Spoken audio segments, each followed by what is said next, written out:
what's happening with the British pound against the US dollar, and it's hit all-time lows. And we're going to try and figure out what's behind all of that.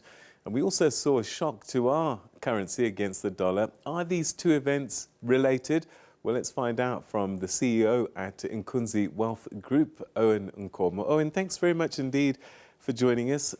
So what's at the heart of this drop in the pound against the US dollar? Is it politics or is there real fundamentals involved here? Hi, Peter. Thanks for having me. I think it's a combination of both politics and the real markets and economy, colliding. The principles that we're used to in classic economics have now been thrown out of the woods with the advent of high inflation and central banks trying to find a way to deal with inflation in a manner that is uncommon. And what that has done is pushed everyone into investing into US dollars and some of the US assets as well. You are seeing strange things like the price of gold against all this inflation not going up. Whereas in school you were told that gold is an inflation hedge. When there's inflation, people just pile into gold. It just seems that the people are only concerned about putting money into the US dollar, and they're selling all the other currencies, including the South African rand, as well as the British pound. But for the British pound, they had an opportunity to talk about potentially continuing to increase interest rates going forward today, but they did not go there, Peter.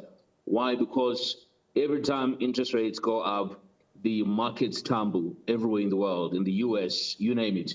But what happens instead is that that country which increases interest rates does attract investments into its currency, at least in the markets, Peter, because the interest rate differential with other countries is now higher. America is still resolute that they're going to continue to increase interest rates until they're comfortable that they've done enough. But the UK, two things happened this week. There was a big reduction in taxes in the UK, which people thought that would actually help the UK economy. But unfortunately, coming into this week today, there was an expectation that there was the language coming out of the Bank of England is going to talk about continued rises in interest rates. But they were relatively muted around that.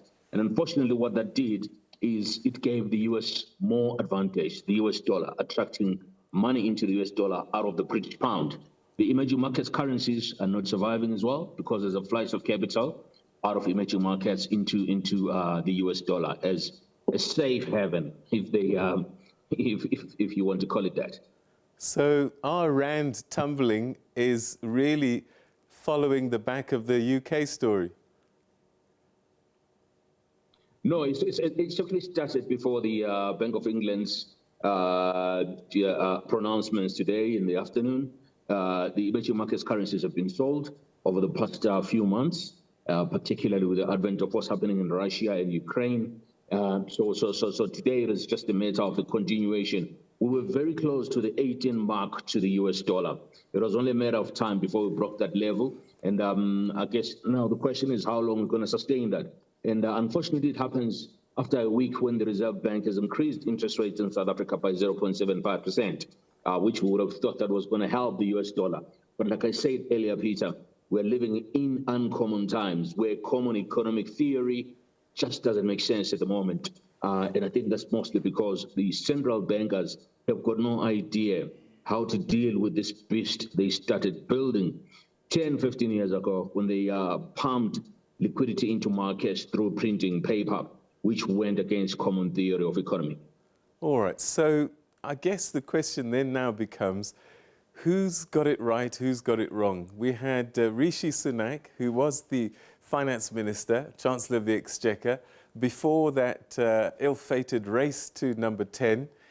He was going to keep taxes quite high, and he wasn't going to, and some people say he lost the race partly because of that. Enter stage right, Kwasi Kwarteng, and he has basically been told by Liz Truss that you must reduce taxes. In between all of this, do both of these speak to Treasury and the Bank of England, or the Bank of England has to react to what the politicians are doing? And I think it's a combination of that, Peter. The most important question at the moment globally is the issue of whether or not these markets that are so elevated are going to go into a recession. And the other question that we're asking is, if they're going to go into a recession, how deep is it going to be? Because we're dealing with a recession that has got so much inflation. So I think central bankers and some of the politicians are trying to make sure that whatever tools they use, not perhaps just necessarily monetary policy instruments, but they also go into the consumption and expenditure side of the economy. And then they try to do that probably in the UK. They are trying to do that by reducing taxes to try and say, let's attract more business people to come in, or let's make it easier for people to live in this difficult environment. And let's remember as well that the British angle here is to say, we are going to give British citizens a lot of relief through, rebates on fuel and things like that, because, fuel is very expensive. So these guys are spending tens of billions of pounds over the next year to try and make sure that the UK consumer can afford to travel, to try and make sure that the UK fuel pricing mechanism is affordable. And they think that they're going to arrest inflation with a combination of these tools. But you ask who was right or who will be right. I promise you, Peter, at the moment, it's like the whole world is in a big sea. The tide is very high. But I think we can only answer that question when the tide goes back out to sea. That's when we're going to see who's been swimming with no underwear. So how long do we navigate these stormy waters? Is there, can we see land at least? You know what? It's still unclear at the moment, Peter. I think all we see is just these big waves and uncertainty. We think there's land somewhere, but you're talking about, will the economies grow? I guess it's going to be a matter of how quickly the economies respond to this aggressive interest rate increases. And as you may know, if interest rates are going up, corporates and individuals are not going to the bank to ask for money. So what will naturally happen is that that's going to suck out demand for capital, which banks are trying to plug into the economy so that the economy can grow. We totally have shifted from easy money to very difficult money with a lot of inflation, Peter. So given that as a dynamic and the fact that growth in the world has started to subside, growth in China has started to subside, I think it's extremely difficult to see land at this stage. We just hopefully have to stay steady in our boats and hope that once this heavy tide has come down, we can see the land and, there might be some growth at the end of the tunnel. I think the fact that we can't see the land is a reason that the central bankers will continue to increase interest rates to try and deal with inflation and bring it back down. And once it comes back down, it's easier to say, right, let's go back to more accommodation through the interest rate mechanisms. But I think the British probably, I think time will tell. But the British, by combining monetary policy, principles, and also looking at the tech side of things, are using a tool which most of the central banks and their relevant government authorities are not using. I would like to see what the rest of the countries try to do to encourage growth to kick in. I don't know if they'll use the tax angle. I don't know if they'll maybe try other incentives to make sure that growth comes back into their countries. All right, so what does all of this mean for my friend Godfrey Chabaimang, who's in Mafikeng, watching this right now? Should he care? Should he be interested in what's happening with the pound against the dollar? He definitely should care. I think it must also, let's just take the opportunity to help people at home who might be watching to understand that the rand is actually weakening against the dollar, but it's strengthening against the pound, because the pound is taking major beating for the decisions that the UK authorities have made over the past few days. But all of this conversation is important to the men sitting at home because we're talking inflation. It affects your pockets. We're talking interest rates. If they are going up, you have less money in your pocket. But if you're on retirement and you're watching the show, it's good for you because most of your investments, if you have a pension of sorts and you're living off that pension, most of those investments are actually funded by instruments that have interest rates bearing aspects. So your income is actually going up in this period if you're sitting home and you're watching this. But I think for the broader country, what is said for me, Peter, is that the oil price, which we haven't touched on tonight, has gone down to $86 a barrel, all the way from 127. And you would wish that the rand would be trading probably in the 16s. And then I would say we are likely going to get a fuel price cut of about 250 to 3 rands. But unfortunately, the rand is actually working against the dollar, which is our import currency for oil. So the Lord's the gods out there are not favoring us at the moment in terms of the combination of the declining currency and a positively declining oil price. All right. So for us, I mean, as you were saying, our currency was already taking a hammering even before what's happened in the UK. Yes. Is the situation between the pound and the dollar temporary, and that things will settle after people have had a cup of tea and had time to reflect?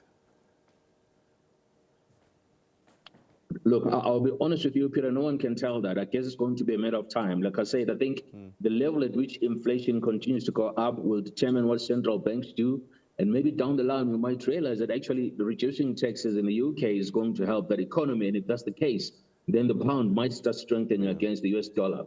If it turns out that the US using just interest rates is not the best idea out there. And I think the biggest problem is that at this stage, you cannot afford to bring back quantitative easing because inflation is so high.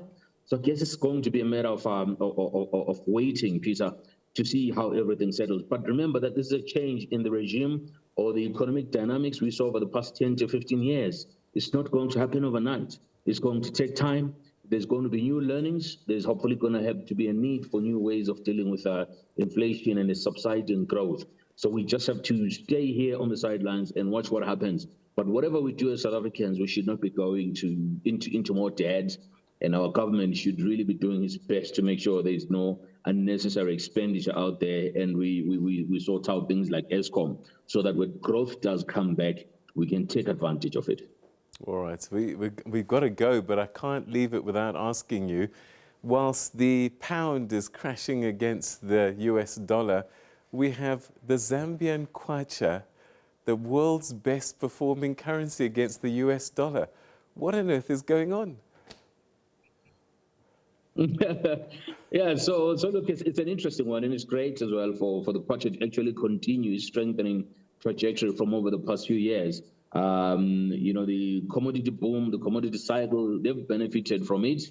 And I think that, like I've said, the US dollar is actually strengthening against the pound, but against some of the major markets trading currencies like the Zambian kwacha, that currency is continuing to make better strides because actually I think it's two things. It was undervalued, the kwacha to the dollar, and then again the boom in the commodity space. Remember, Zambia exports quite a lot of commodities, particularly copper, and it sits in a space where, Peter, any company that is in coal and copper over the past few years has actually increased over the past 5 years by about 500% And I think it's very important to understand that if a country is predominantly exporting minerals, when there's a commodity boom, it will certainly benefit.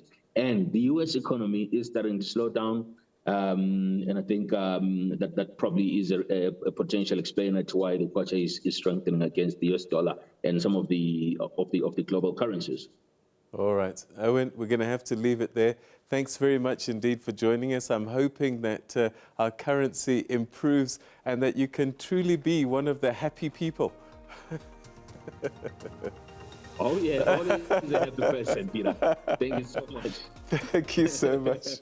All right, that's Owen Nkomo speaking to us about this currency shift. And he says, look, there's just crazy things going on. Normal economics don't seem to be making sense at the moment, and we'll just have to wait and see how these banks sort out the consequences of their quantitative easing processes in the past.